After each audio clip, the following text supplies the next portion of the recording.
Welcome to Seeking Convivencia at the intersections of Islam and Latinidad yesterday and today. The first of a two-part series co-sponsored by the Catholic Muslim Studies Program and the Hispanic Theology and Ministry Program of Catholic Theological Union, with support from Commonweal Magazine. For the best visual experience, we recommend that you view this presentation in speaker mode and not in gallery mode in Zoom. Following introductions, the conversation will be divided into 4 parts of approximately 10 minutes each, framed by a set of focus questions. After our presenters have concluded their conversations, we invite all assembled to respond. We invite them to respond to your questions and comments. Throughout the conversations, the chat feature will be open for you to enter and send your questions to the co-hosts for a question and answer segment. Seeking Convivencia is part of our CTU commemoration of Hispanic Heritage Month. For almost 40 years, CTU has educated students, ministers, scholars, the church, and the greater community through our Hispanic Theology and Ministry Program, offering public events, courses, and academic credentialing through degrees and a certificate.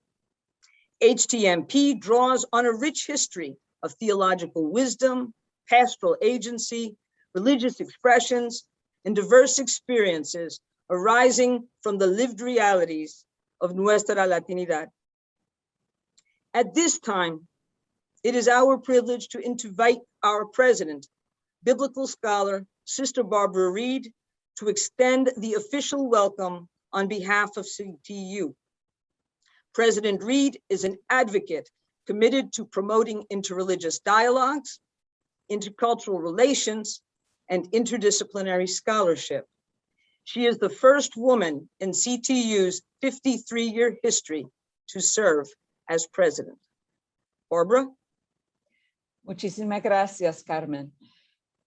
I am Sister Barbara Reed, President of Catholic Theological Union, and it is my great pleasure to add my words of welcome to you this evening for our program on Seeking Convivencia at the intersections of Islam and Latinidad yesterday and today. If you're new to CTU, please allow me to describe briefly who we are. Catholic Theological Union was formed in 1968 when 3 men's communities, the Passionists, Franciscans, and Servites, joined efforts to respond to the call to rethink seminary formation in the wake of Vatican II. And so CTU was founded in 1968 in an urban context close to the University of Chicago and other schools of theology, where we could easily engage in ecumenical, intercultural, and interreligious exchanges. Today, seminarians from 24 men's religious communities that are the corporate owners of the school make up 40% of our student body.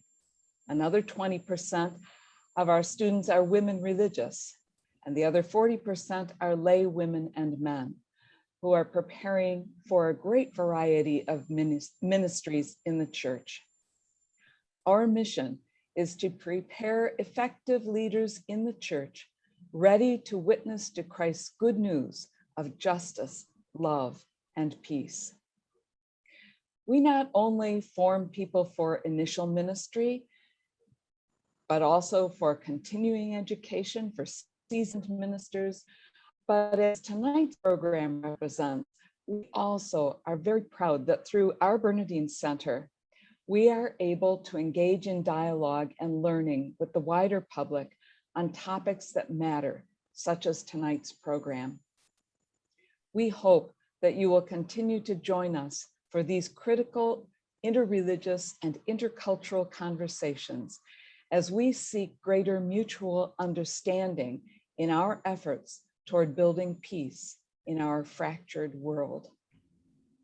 And now I'd like to introduce to you Dr. Saeed Atif Rizwan, who is Assistant Professor of Islamic and Interreligious Studies and Director of the Catholic Muslim Studies program at CTU. Thank you, Sister Barbara. Thank you for those words and really appreciate you being here. Saludos de paz y bendiciones. Greetings of peace and blessings. Thank you all for being here.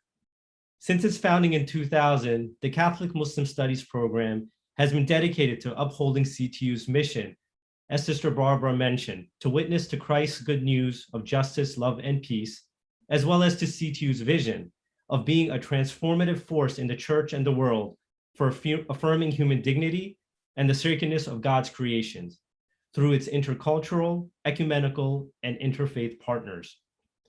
Among the many emphases of Vatican II was that Christians should engage in dialogue with people of other faiths for the purposes of witnessing to Christ in ways that affirmed the dignity of all religious persons and ways. The Catholic Muslim Studies program was created in direct response to this conciliar directive. Rooted in the teachings of the Gospel of Jesus Christ and the Holy Quran, the Catholic Muslim Studies program helps to educate and train scholars and leaders who can effectively promote mutual understanding, reconciliation, and cooperation between Muslims and Christians, all with an eye towards social justice and moral welfare for humankind. With the persistence of Islamophobia and anti-Muslim sentiments, the need to help establish constructive relationships between Christians and Muslim communities has never been more important. And it is partly in this spirit that we're holding tonight's program with our esteemed panelists who I would like to introduce now.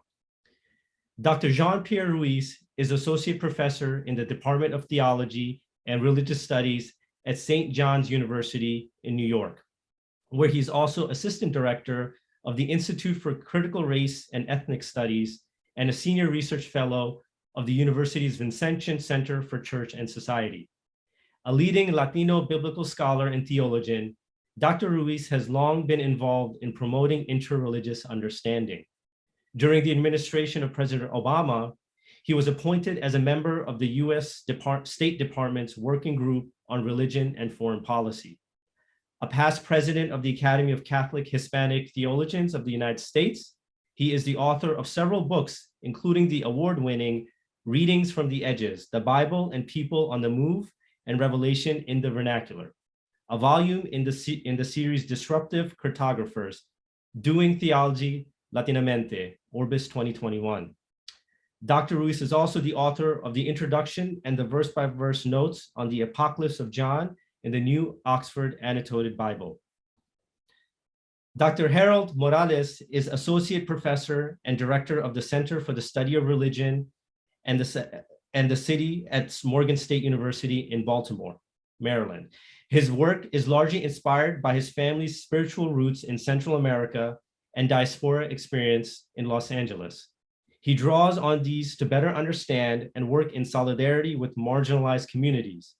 His research and teaching focuses on the intersection between race and religion to engage Latinx religions in general and Latino Muslim groups in particular. He is the author of the book, Latino and Muslim in America, Race, Religion, and the Making of a New Minority, Oxford University Press, 2018. Dr. Morales' current work focuses on developing public scholarship initiatives through his research on mural art and social justice issues in the city of Baltimore. So with that, I would like to turn to our first point of conversation. The relationship between Islam and Latinidad is not new. So much so that when Latinoas today move to Islam, they may refer to the process as a reversion, not a conversion. Can you give us some perspective on the contemporary context and the historical background that frames this movement and relationship? Thank you again so much for the invitation, for having us. I'm really excited to be in conversation with Jean-Pierre and with everybody else here. Thank you for joining. So yeah, to provide a little bit of context, individuals who identify or were identified by scholars as Hispanic, Latino, Latina, Latinx have been embracing Islam since as early, we have archival evidence of folks embracing Islam as early as the 1920s.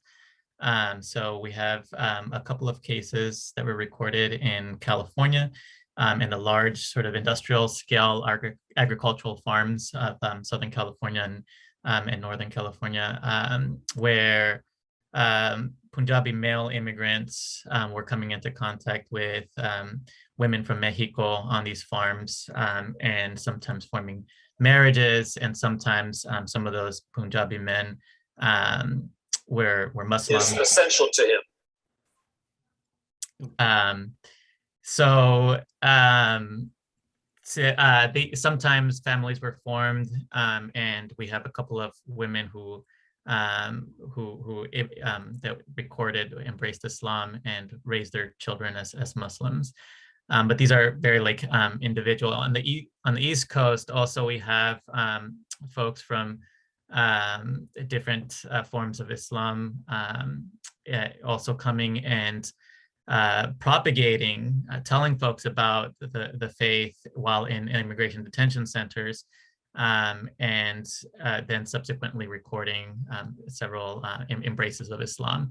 But it's not until the 1970s and 1980s that we actually have communities start to develop of Latino Muslims. And the Alianza Islámica was one of the first that lasted for a substantial amount of time, communities, organizations.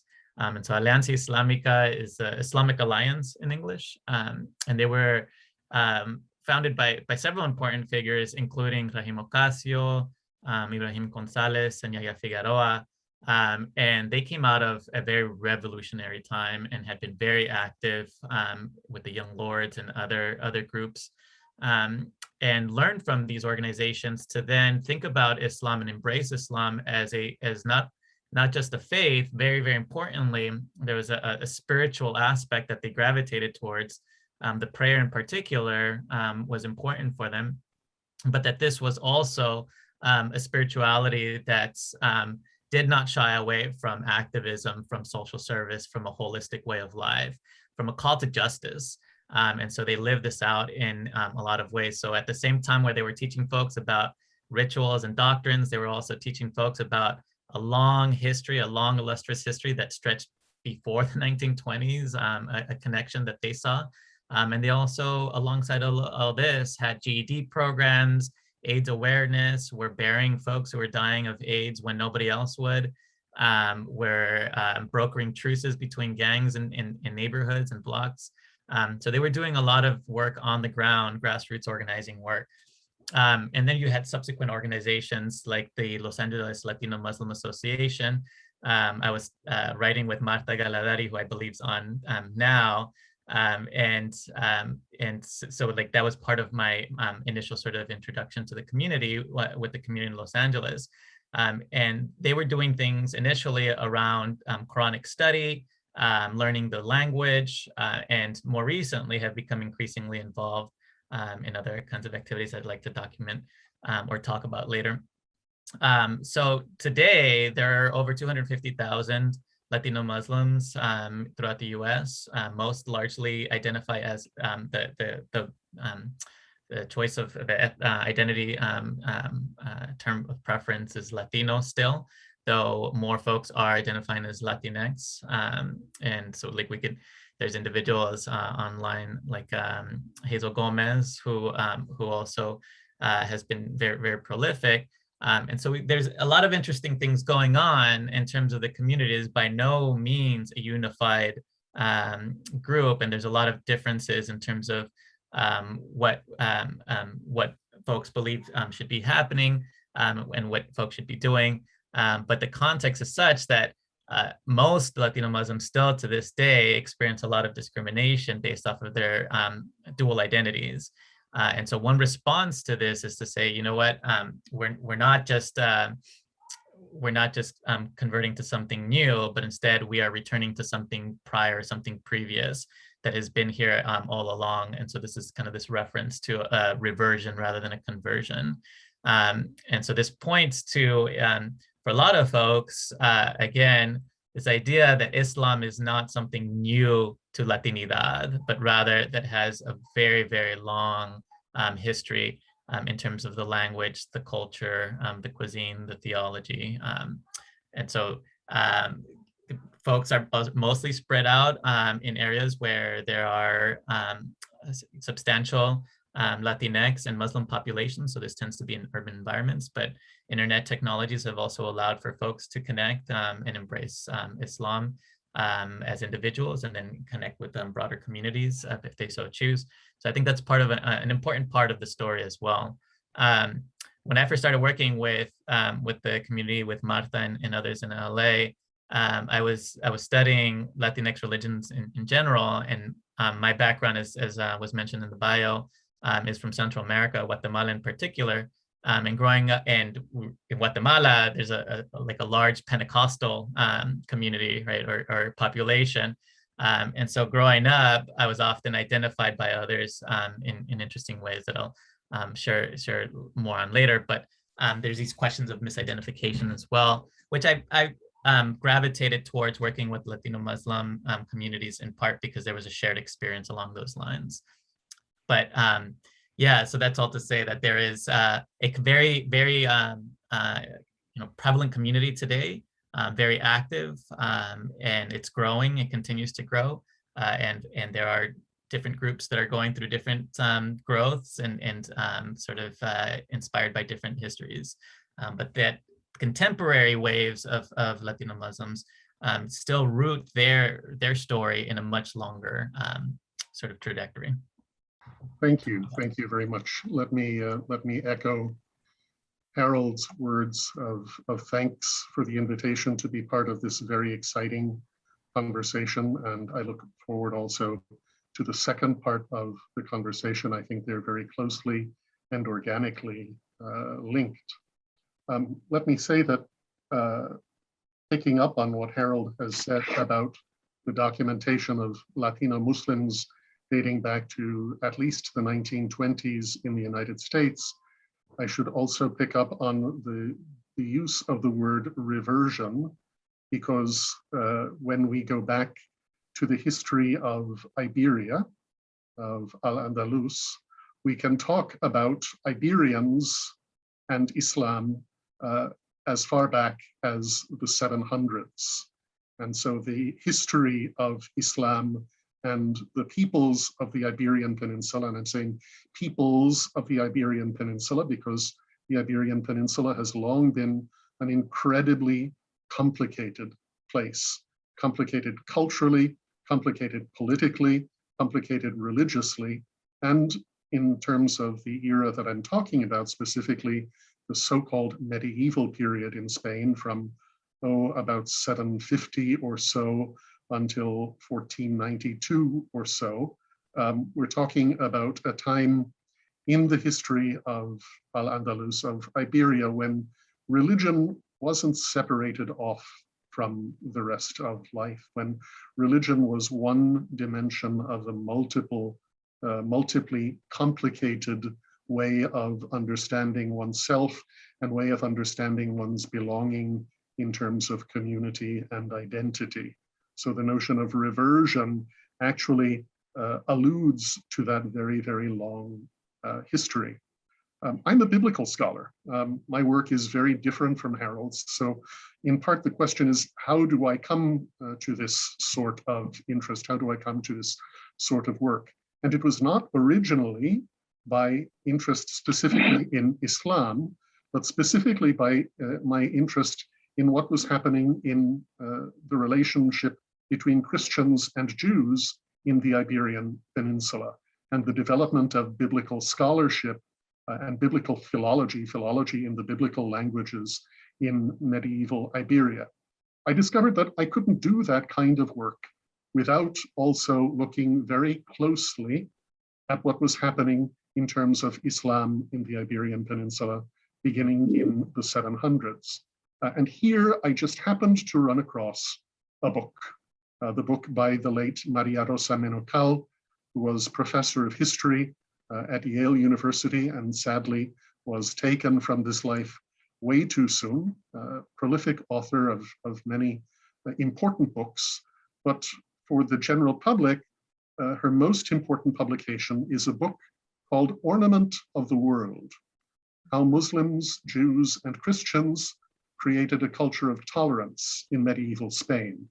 And when I found that book in 2002, when it was published, I absolutely devoured it. I absolutely devoured it, not only because of its timeliness in 2002, but because of the way in which she very fluently paints portraits of what was, in fact, one understanding, and it's a contested understanding, of what amounted to a culture of tolerance, if I can use the word, at a time in the history of Europe, at a time in the history of Spain, when one would not imagine that kind of thing to have been true.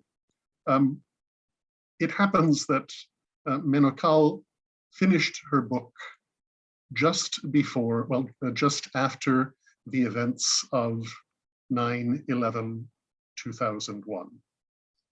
And she mentions this in the postscript of her book and talks about the ways in which this book, even though it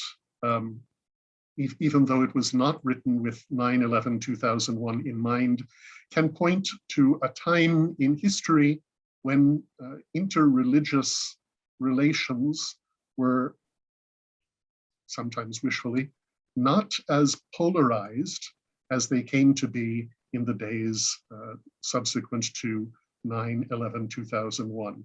Hoping, it's a very hopeful book, hoping that what can be learned from history is a reprise of interreligious understanding that led to what amounted to a tremendous age in terms of literary production, in terms of poetry, in terms of the visual arts, in terms of architecture, and all of that, when Muslim Spain, well, when Al-Andalus was home not only to Muslims, but also to thriving communities of Christians and Jews, to a point in Spanish history where a Christian bishop was sent as a diplomatic envoy by the Muslim Caliph. A most unusual set of circumstances that was not uncommon at the time, a time when a Jewish poet was vizier to a Muslim ruler. So we're talking about times that were unusually rich, unusually complex, yes, sometimes violent, yes, sometimes quite the opposite of tolerant, but a time of possibilities. And so the backward look at the history of medieval Al-Andalus provides Menocal with a platform for inviting us to imagine a world where Muslims, Jews, and Christians can actually find common cause and create truth and beauty and seek goodness together. And I found that captivating. Thank you, Harold and Jean-Pierre, because you're leading us into our next question. And at CTU, I often remind our students in our Latino Hispanic theology courses that you can't sweeten your cafecito con azúcar or get some sleep on your almohada or even invoke God's will, ojalá, without retrieving an Arabic linguistic tradition. So can you, as you're considering in the conversation that we're having, can you perhaps discuss more of the roots and intersections of cultures, languages, and religions that not only impacted through the history of medieval Spain from 700 through 1492, but also that continue to impact our Latino communities, our Latin American communities vis-a-vis Islam? Thank you for that question. There is so much that could be said in regard to all of that. But as I begin, let me point to what is in fact already taking place at the Metropolitan Museum of Art's Cloisters in Upper Manhattan. So those of you who might find your way to New York City anytime between now and the end of January 2022, Delta variant permitting, I would encourage you to view the exhibition and There is an online selection about the exhibition called Spain, Art at the Frontiers of Faith. And in the Fuentidueña chapel of the Met cloisters are some objects from the Iberian Peninsula dating from about the year 1000 to about the year 1200. These are magnificent pieces. There are books, there are sculptures, there are architectural fragments that display the richness of what we would call today interculturality, that we might call today assimilation, that we might call today borrowing, that is more than a matter of aesthetics. We sometimes think of history as a matter of this battle or that battle, of this ruler or that ruler, but this exhibit, together with books like Menocal's and her other co-authored book called The Arts of Intimacy, which I also very highly recommend, suggest that there is in the visual arts a different way of understanding the ways in which cultures speak to each other, in which cultures speak with each other. And here too, let me look at poetry. It was the pre-Islamic Arabic poetry that led to a revival of Islamic poetry in Al-Andalus that, not coincidentally, but in terms of direct influence, led to a revival of the Hebrew language as a language that was used not only as a language of prayer, but as a language in which poetry was written. And here too, not only religious poetry, but secular love poetry.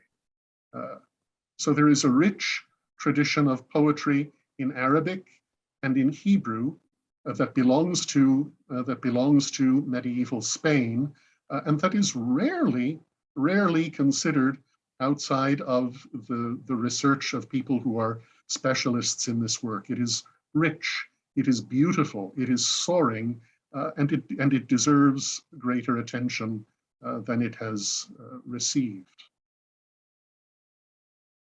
Harold? Thank you for that. Right, so Menacol writes about like the troubadours and like all these poets and like performers and right, we want to understand that at the same time in which Muslims, around the same time that Muslims and Jews were being expelled from Spain, and that the so-called Reconquista was being completed, and that then like the following Spanish Inquisition, in which there was a search for so-called fake converts to Christianity, folks that would have been Muslim and Jewish. At the same time, colonization is happening, right? Is starting, is being ushered. And so there's all these accounts of a lot of the folks who helped ferry folks from Spain to the so-called New World, to the Americas, that folks on board and helping to do the navigation were Muslims themselves or had been Muslims, and were drawing on a lot of different developments from what had been Al-Andalus. And that's they carry, whether they are conversos, whether they are still Muslim, or whether they are Christians that had been influenced by a Spain that was coming into existence, right? That was being formed at this part of the story. And we're very much in conversation with their predecessors, with the institutions and sciences that had preceded them, bring a lot of that over to the New World. And so I remember being as a graduate student at a Hispanic Muslim Day celebration in New Jersey. And I went over as this like annual celebration, and I was talking to someone and I was telling them, well, like I found all these records of folks in the 1920s and references to folks in the 1920s. And so I think that's where the story starts of Latino Muslims. And the person's like, nope, it's a lot older, right? You got to start the story. And so I try to make it a point to kind of come, take the story a little bit further back. And I was talking to a friend actually yesterday who has un altar for his ancestors of blood and breath. And I was like, oh, that's interesting, right? So like blood ancestors would have been like those familial sort of passages, but he referred to those of ancestors of breath as conversation partners, as folks who help form his cultural and sort of intellectual identity. Those people that preceded him and allowed for him to become the person that he is. And so in a similar vein, I think that there are very few Latino, Latina, Latinx, Latine, Hispanic Muslims today that claim or trace a direct lineage back to Al-Andalus, a sort of a bloodline.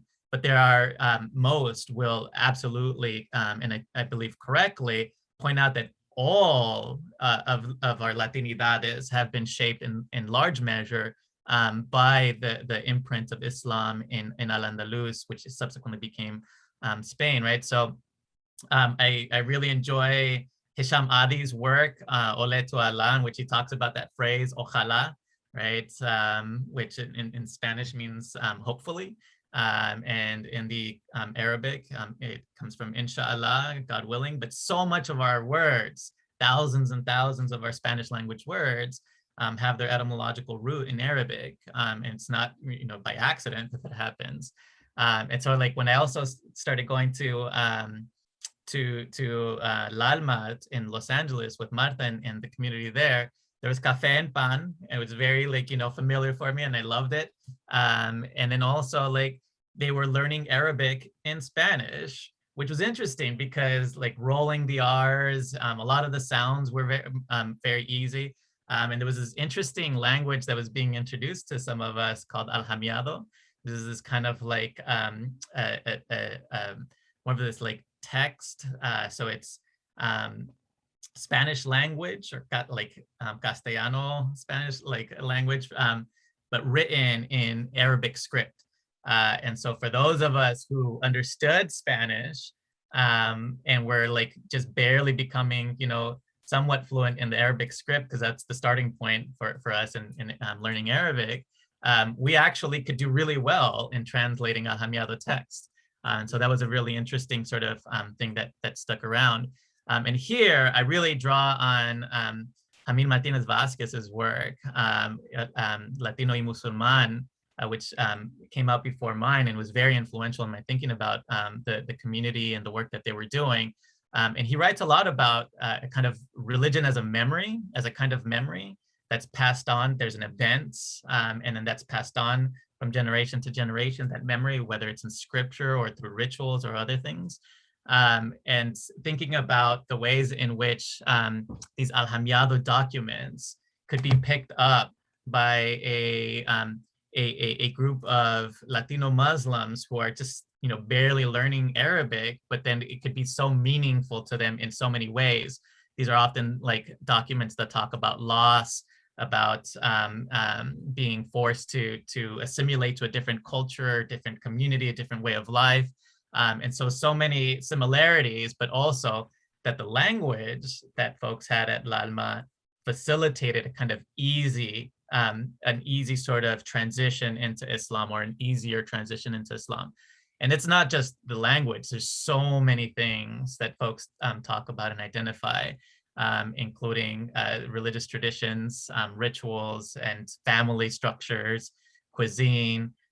So again, I'm gonna keep referring to Marta here who's on the call, but we were talking a few months ago, and similarly, I would encourage you all to pay attention to what's going on at the Fowler Museum at UCLA, who is working on putting together an exhibit on the imprint that Islam has had on the city of Los Angeles, without folks actually realizing the explicit sort of connection that is kind of always there in the words, that like the street names, the town names, the structures, even like cultural things that are kind of problematic, and we should probably talk more about, like the danza de los moros or matamoros, that comes out of these problematic sort of memories and ways of remembering certain things. So St. James, the Moor killer, which has all these like sort of cultural influences that continue to be remembered in certain ways.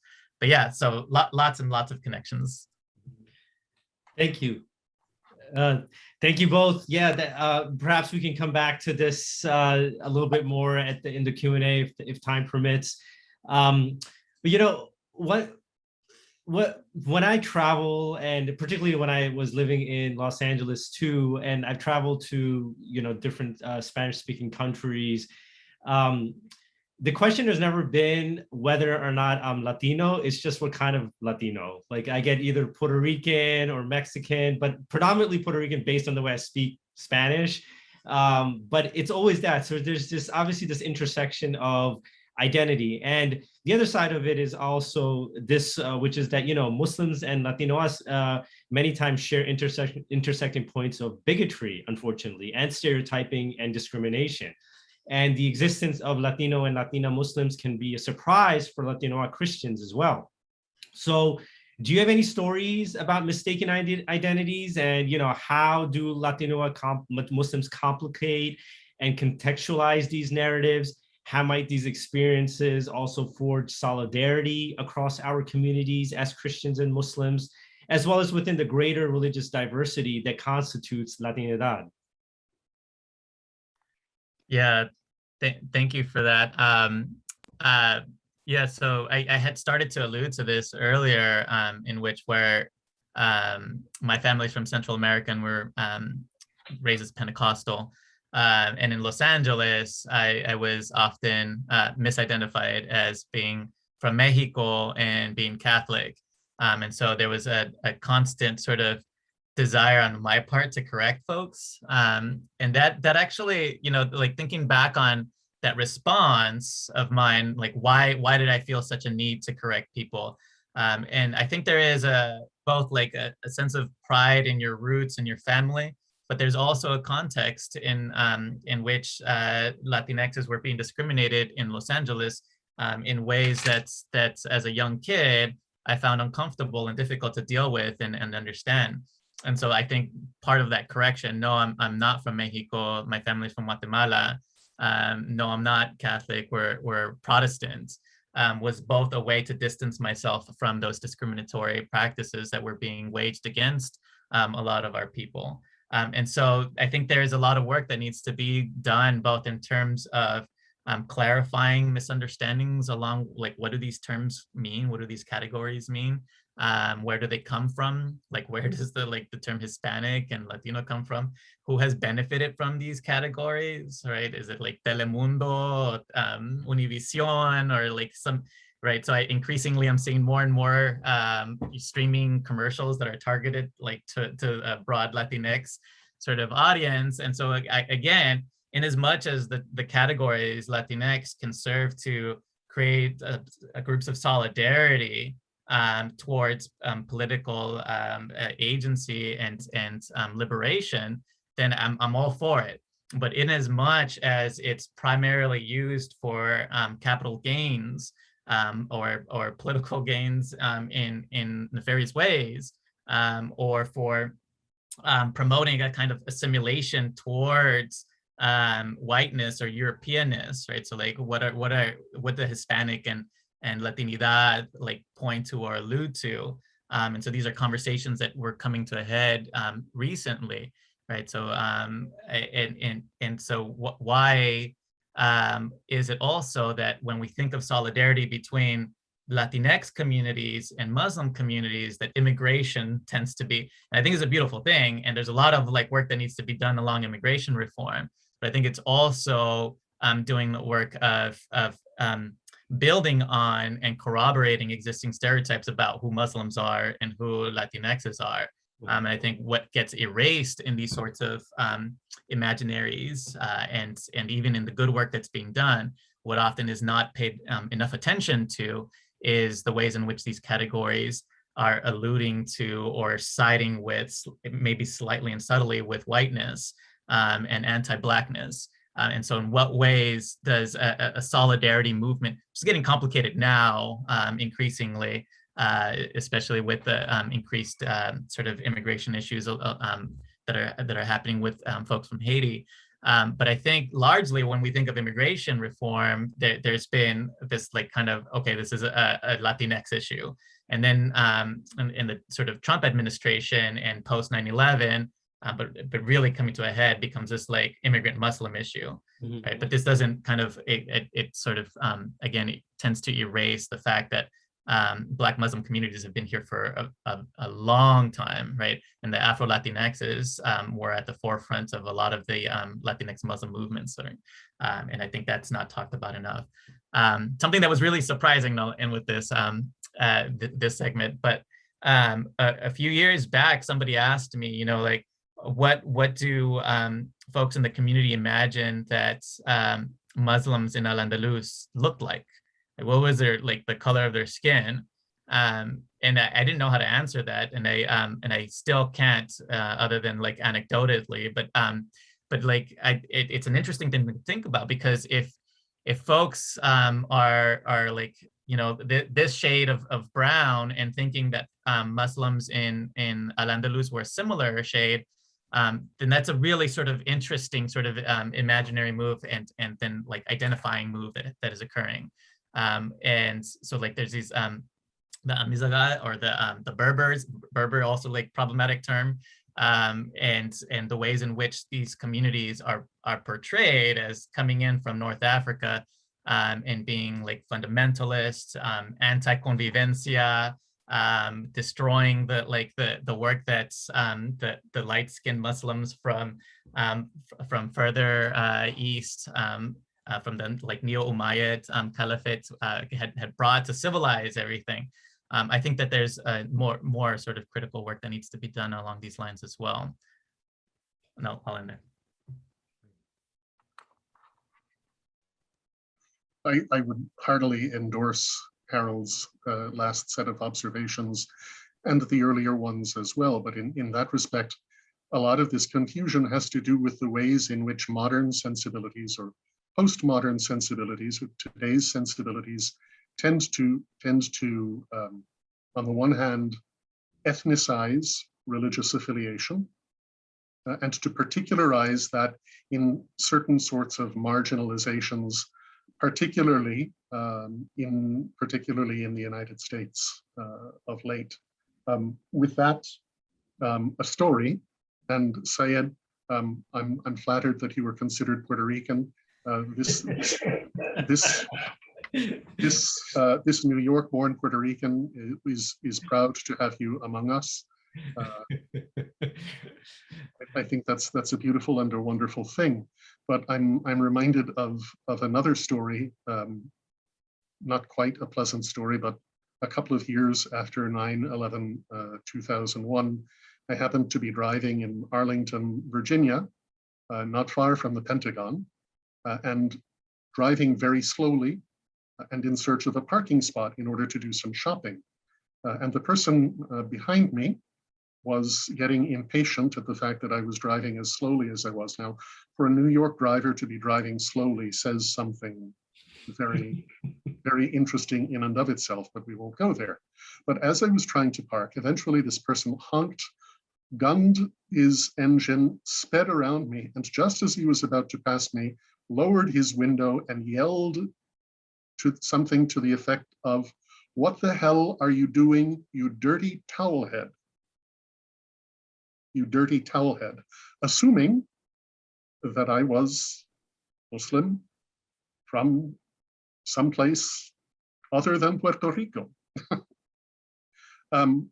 What compounded the severity of the incident, for me at least, was that I managed to take down the license plate number of the car and got a description of the car, stopped behind an Arlington policeman who was stopped there, went out and gave the information to the policeman, who said, there's nothing, absolutely nothing I can do about that. So there is a certain solidarity in marginalization that makes me wonder whether moving forward, Latinos, Latino Muslims, and others need to look at the ways in which communities are marginalized in the United States and elsewhere, and looking at ways to push back against that, ways to use what we have learned about convivencia to push back against the forces that would divide and further marginalize and further minoritize. And I think that that's an enormous task. I've read some of the things that are taking place in LA, and I'm very, very impressed by what I've read in Harold's book and elsewhere about that. I think that there is promise in that. And I think that unless we move in those directions, then we will find ourselves continuing to be marginalized, continuing to be minoritized, continuing to be separated in ways that prevent us from working together. Mhm. Thank you, Harold and Jean-Pierre. Before we begin the final question, we just want to remind all who have graciously gathered with us today that if you have any questions or comments, to please direct them either to Said or to myself, Carmen, or to Said. And we will make sure that your questions are also part of the Q&A segment of our evening today, or morning or afternoon, depending again on your time zone. We've received a couple, but just a reminder to please send your questions or comments to either Said or Carmen. It's most appropriate that the last question, both of you sort of took us in the direction of solidarity, because I guess our fourth question takes us there. The relationship between Muslims and Catholics, as it intersects through Latinidad, is, as you have pointed out this day, almost 1,500 years old. So the search for convivencia, a just and mutually fruitful way of living together, is practiced and experienced in the ordinary exchanges of life. And Jean-Pierre alluded to many of those exchanges that actually are part of the experience in Los Angeles, which one of our guests in February brings a lifelong, rich experience of that she will share with us then. But that search also has occurred through formal relationships, those highlighted most recently in Fratelli Tutti, where Pope Francis includes as his inspiration his 2019 encounter and shared declaration with the Grand Imam of Al-Azhar, Ahmed Al-Tayeb. So can you situate for us this search for convivencia and interreligious dialogue between Muslims and Catholics at these very high profile levels, as well as at the grassroots? Thank you for that opportunity, Carmen. I think that if we want a portrait of what convivencia could look like, we need only look at the image that was in the slide that you just shared a moment ago, the embrace between Pope Francis and the Grand Imam of Al-Azhar, Ahmed Al-Tayeb, because in 2019, Pope Francis and the Grand Imam signed together during Pope Francis's visit to the United Arab Emirates a document on human fraternity for world peace and living together. And it starts like this, and let me just quote this brief portion of it. Faith leads a believer to see in the other a brother or sister to be supported and loved. Through faith in God, who has created the universe, creatures and all human beings equal on account of God's mercy, believers are called to express the human fraternity by safeguarding creation and the entire universe and supporting all persons, especially the poorest and the most in need. So this was an unprecedented gesture by a bishop of Rome, sitting down and co-signing this with the Grand Imam of Al-Azhar. Now, if you know Pope Francis, there's nothing surprising about this. It goes back to the way in which he chose his name on the inauguration of his ministry as Bishop of Rome, because he constantly returns to the story in the life of Saint Francis of Assisi, where Francis, during the Crusades, visits Sultan Malik el-Kamil in Egypt. And Francis of Assisi, in the words of the Pope, Pope Francis explains that Francis of Assisi did not, when he encountered the Sultan, wage a war of words aimed at imposing doctrines. He simply spread the love of God. And in this, Pope Francis is advancing something that has been a constant theme of his pontificate, a culture of encounter. And since that point, actually, a couple of years earlier, when he visited Egypt, he has formed a deep and significant friendship with the Imam, the Grand Imam, to the extent that in the encyclical Fratelli Tutti, Francis mentions the Imam not less than 5 times.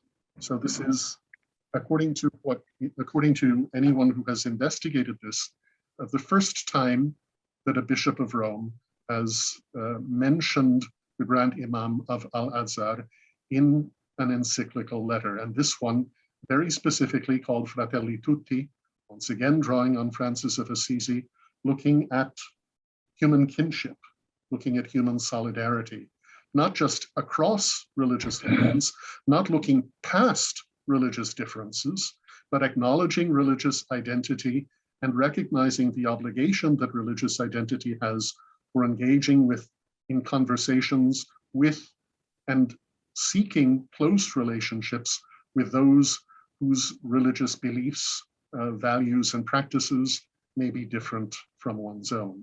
So we see this as the natural evolution in the mind of Pope Francis, who recently said how deeply his own spirituality was influenced by the spirit of the Second Vatican Council. And of course, here we see the watershed 180-degree turnaround in terms of the relationship between the Catholic Church and Islam that is noted in Nostra Aetate, the Council's document on the Church's relation to religions other than Christianity. Francis is living that out in very significant ways, and it's my hope and my prayer that will make its way from the level of the Bishop of Rome all the way to the grassroots, and from the grassroots all the way back up. Yeah, thank you. So going in the route of more like on the ground and grassroots sort of responses to solidarity and convivencia in the contemporary context, I'd say like a lot of the folks who were embracing Islam early on were experiencing a lot of conflict and discrimination from their own families that they believed and were accusing folks of abandoning their Latinidad for Islam. That embrace of Islam meant a rejection of their Latinidad. There's an interesting equation that sometimes happens there in terms of like Latino, Latina, therefore Catholic. And I think that Latinx Muslims help to problematize that a bit and provide alternative frameworks for that. And so I think a lot of the solidarity that folks within Latinx Muslim communities have formed, right? So in what ways is this Latinx umbrella category helpful for Latinx Muslims?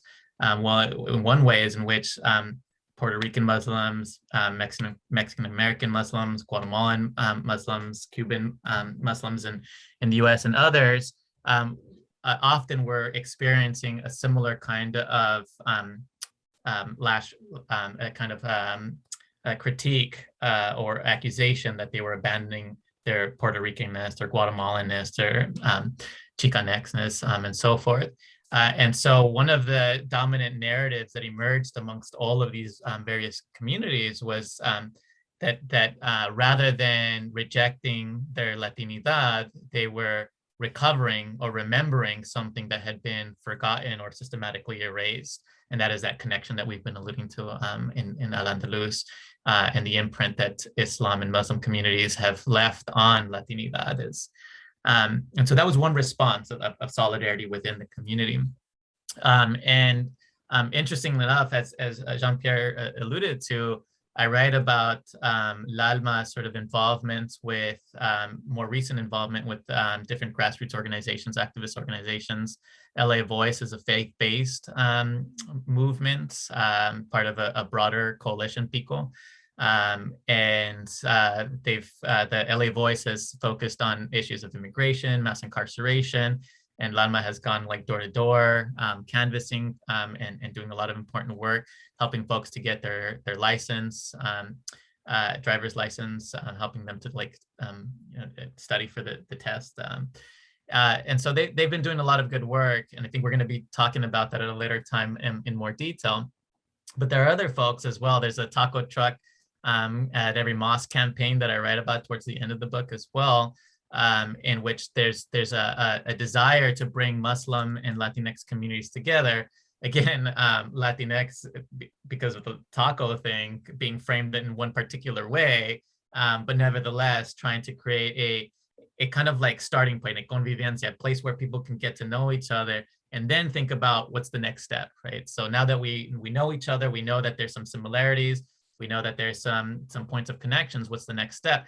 And here, I think that what's really important is place-based sort of work, right? So if folks are living in the same neighborhood, there will be similar sort of aspirations and issues and challenges that are experienced. And then these interreligious dialogues can help to foster a better understanding about what are the mutual beneficial things that we have in common, and also what are the similar kinds of challenges that we're both facing.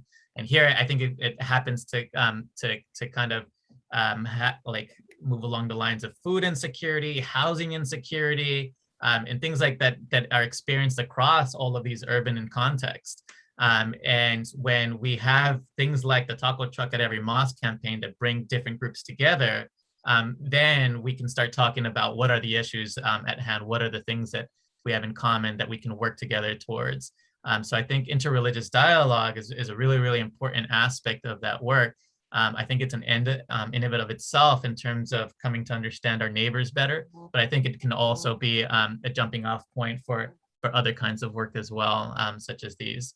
And I'll end by just kind of alluding to Hazel Gomez's work. I think I mentioned her, but she's in Detroit, and she works with Dream of Detroit.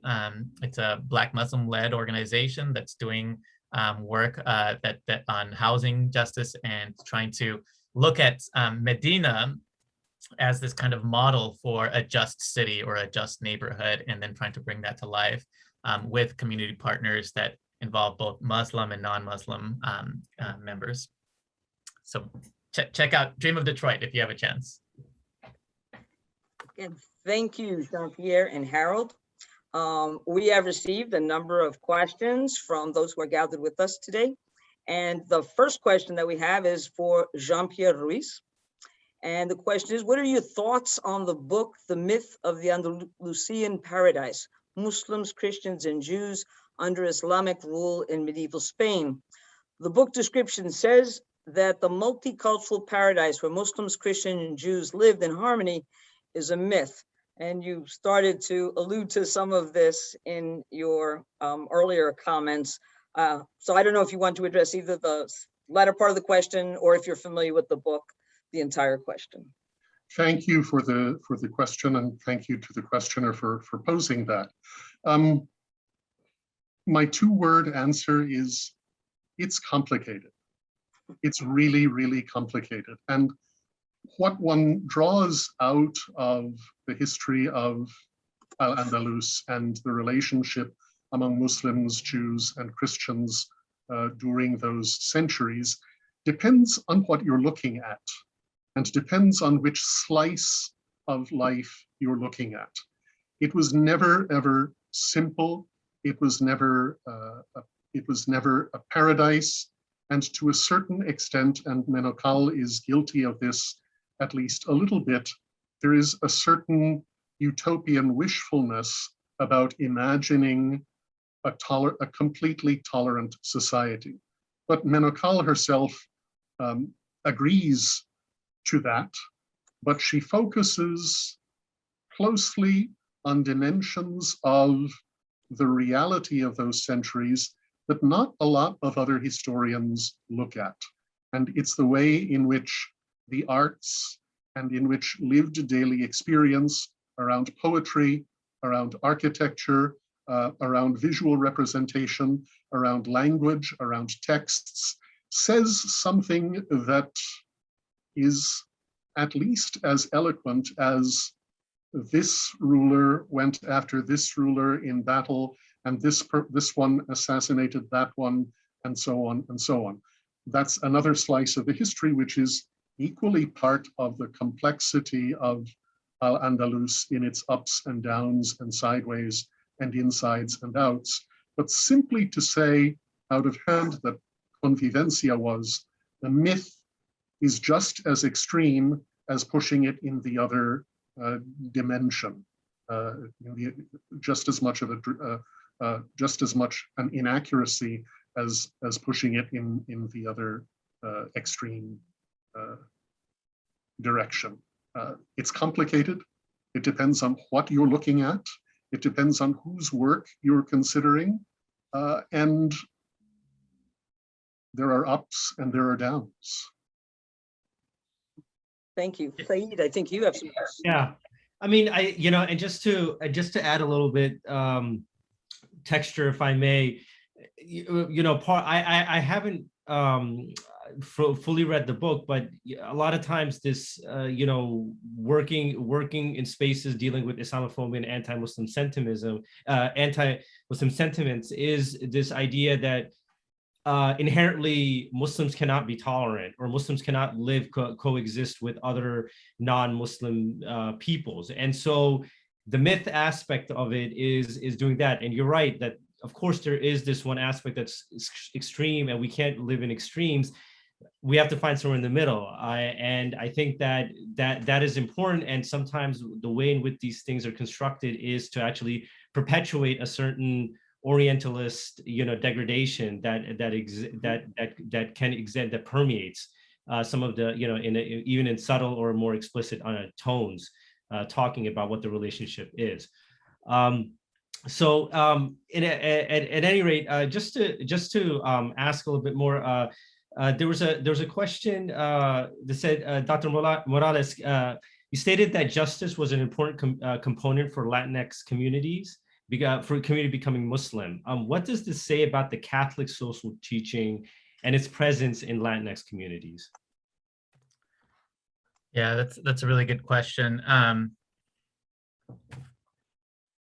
I also wanted to say a little bit about Morera's book. So let me see if I can try to do both really briefly.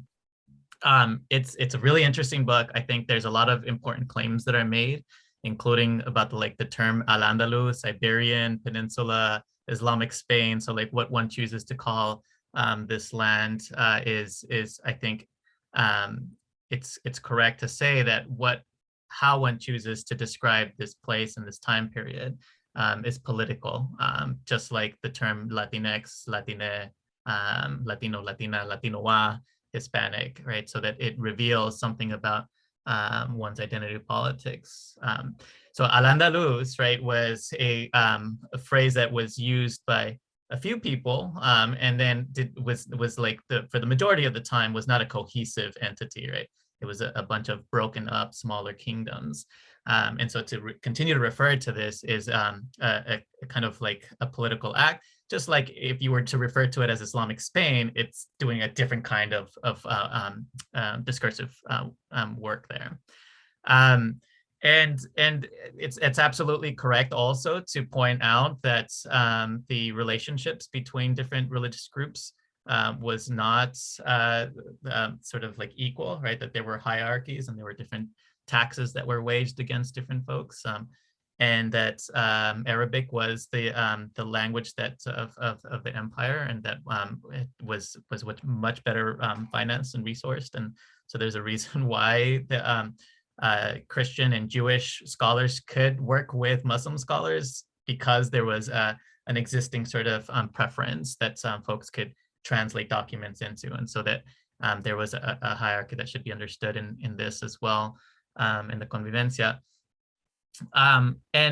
But ultimately, that term myth, I think, is also like really interesting, the way that it's being used, right? As if it's like an urban legend or a lie. When in religious studies, we use this category to talk not about a lie or something that's not true, but rather we use the category to kind of describe the most important kinds of truths, or world-forming truths, stories about not historical facticity or scientific truths, which could pale in importance to like more important kinds of truths about who are we and what should we do in the world.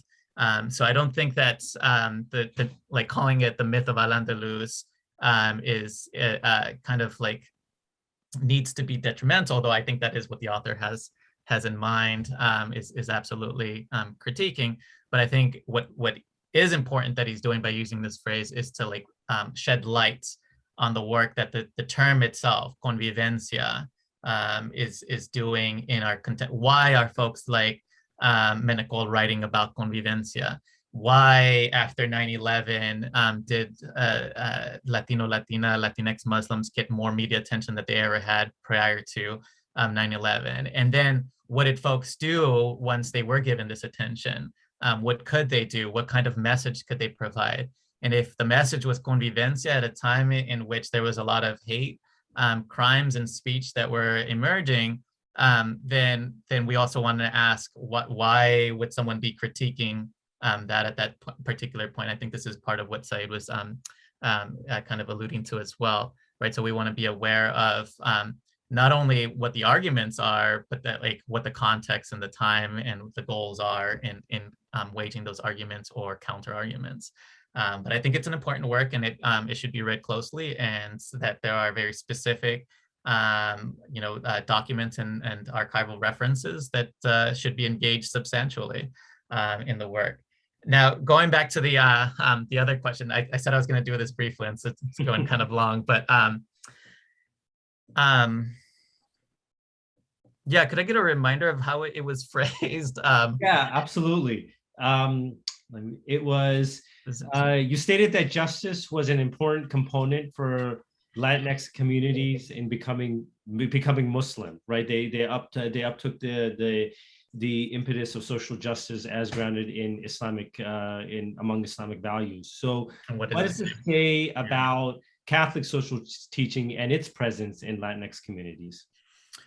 Yeah, so this is a question. So there's a really important genre that emerges, the like reversion story, or the story of how one lived and then like experiences crises or something like it, and then goes out and searches for, or it comes and finds them, and then learning about Islam, and then embracing Islam. And so the story culminates usually in the Shahada. And so Juan Galvan, who I believe I may have seen joined us here, is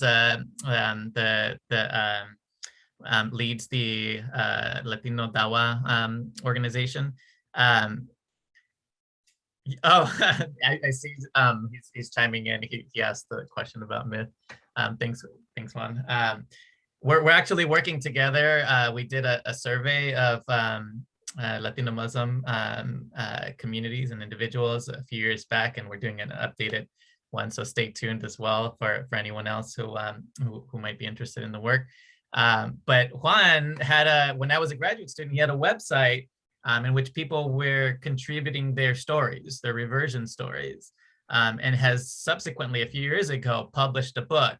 I think it's like Our Stories, Our Reversion Stories, or our stories of embracing Islam. And he's got these collected stories. And so in it, oftentimes folks, Latino Muslims, Our Journeys to Islam. Gracias, Juan.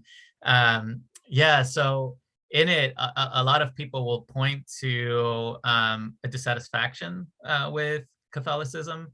And it could be on theological grounds. I think a lot of people talk about not really getting the Trinity, and that in Islam, the sort of strict monotheistic sort of approach made more sense to them. And social justice component for some folks, for folks in New York or in the Bronx that had been introduced to the civil rights movement, not through Catholic teachings or Catholic communities, but rather through Black nationalist organizations, including the Nation of Islam or the Islamic Party of North America, and other folks, that there was this progression. So when I talk about Latino Muslims being gravitating towards Islam's sort of promotion of justice, and it was a particular racial justice that often stood out for folks. This comes out of a very particular context in New York amongst primarily Puerto Rican Muslims in the Alianza Islámica, and it's not necessarily the case for subsequent communities and individuals who embrace Islam. In fact, I think I write about like a second wave of communities and organizations that emerge after the Alianza, who are not so explicitly focused on activism, social justice, but rather focused on sort of internal spirituality and theological learning. But I think we're shifting at this moment as well. I think we had seen a shift, and a lot more folks are becoming more active as well.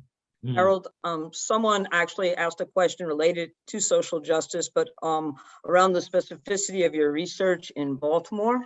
And they would like to know if the social justice actions that are in Baltimore currently are being backed or impulsed by the practice of diverse spiritualities, and if indeed there are some Latino Muslims that are also involved, in, at least as you have seen in your research. Do you see these social justice actions in Baltimore centered on decolonization, or on or instead centering the recognition of particular identities? Yeah, thank you so much for that question. So I gave a talk when I first moved to Baltimore, like a year or two. So it must have been like 2016 or so, at an art museum, the Walters Art Museum. There's an amazing exhibit, Pearls on a String, put together by Dr. Amy Landau. And so I was invited to give a talk on interreligious dialogue and on Latino Muslims. And one person came up and introduced themselves as identified as Latino Muslim. And that's the only person in Baltimore that I've ever met that identifies as such. I think so, like New York, Philly, DC have more and numerous communities of Latino Muslims, but I've not been able to locate a thriving community in Baltimore of Latino Muslims. However, in terms of the work that we do with religion in cities, if you all have a chance and interest to check out some of our work, you can check out religionincities.org and see a lot of the work that we're doing there. And that is absolutely what we focus on. So we're a research center at Morgan State, but we work primarily not with congregations or religious communities, but rather with activists and artists whose social justice work is inspired by a religious, spiritual, or moral worldview. And so what we do is focus on that part, give space for that, for documenting it, for helping the stories to be told, for folks to kind of talk about that impetus. So oftentimes folks will be working together on a specific issue and not have the time or space to talk about what is it that inspires this kind of work. So that's kind of our work, our mission. And through different initiatives, right now we're doing the Good Life Project, where we're seeking to document stories about what we learned during the pandemic and what we can do to improve our cities moving forward. And we're working with a lot of different communities in different cities. And so though I've not met folks here in the city that identify as Latino Muslim, We do have people that are on the board of the center and that are collaborating with us on the Good Life Project and on other projects that we have in terms of providing input in those kinds of conversations. But yeah, I think that that's a really important part of what's going on here. It's not just the work itself of social justice, racial justice, but then what is it that inspires that? And I think that's important both for like inspiring others to do that kind of work, but also to kind of understand the trajectories, the priorities, the goals, the missions, and how one can work together with others. Great. Thank you so much. We run short on time, but I wanted to pose a question to Jean-Pierre. What do you see the future of Catholic-Muslim relations, especially in light of Pope Francis's own interreligious impulse? Thank you for the question. I think that one of the challenges in Catholic world and in Catholic speak is getting what is taking place at the highest levels, and here the Bishop of Rome and the work that he's doing and the way in which he is very, very deliberately advancing Catholic Muslim understanding. How does that get translated into the life of an ordinary congregation, an ordinary parish? How does this get translated into the interreligious dialogue of everyday life? And I think Harold has put his finger on that in a number of ways in terms of the work that is taking place in communities. So what does it mean to share this place together? What does it mean to share concerns over food security? What does it mean to share concerns over the pandemic? What does it mean to share concerns over the quality of education or issues around immigration, et cetera, et cetera, et cetera? I think that is where the most authentic interreligious dialogue begins, because it doesn't begin in the head. It begins in what in Latinx theologies is called lo cotidiano. And I think that even in medieval Iberia, the most important moments of interreligious dialogue took place not necessarily among scholars, not necessarily among poets, but in the marketplaces, in the places where ordinary people interacted with each other, ordinary people who were different in terms of their religious practices, in terms of their places of origin, perhaps, in terms of their politics, et cetera, but in the marketplace, everybody was doing the business of getting by and making lives for themselves and their families and their communities. So I think that where we need to encourage the work of interreligious dialogue is in the dialogue of life. And I think that everything proceeds from there in terms of building solidarity, in terms of building mutual trust, in terms of building mutual respect, in terms of overcoming and pushing back against Islamophobia, in terms of pushing back against xenophobia of every sort, which, sad to say, we're seeing increasing, and not just in the United States, but globally. I think that's got to start not only at the top, but also, and perhaps especially at the grassroots.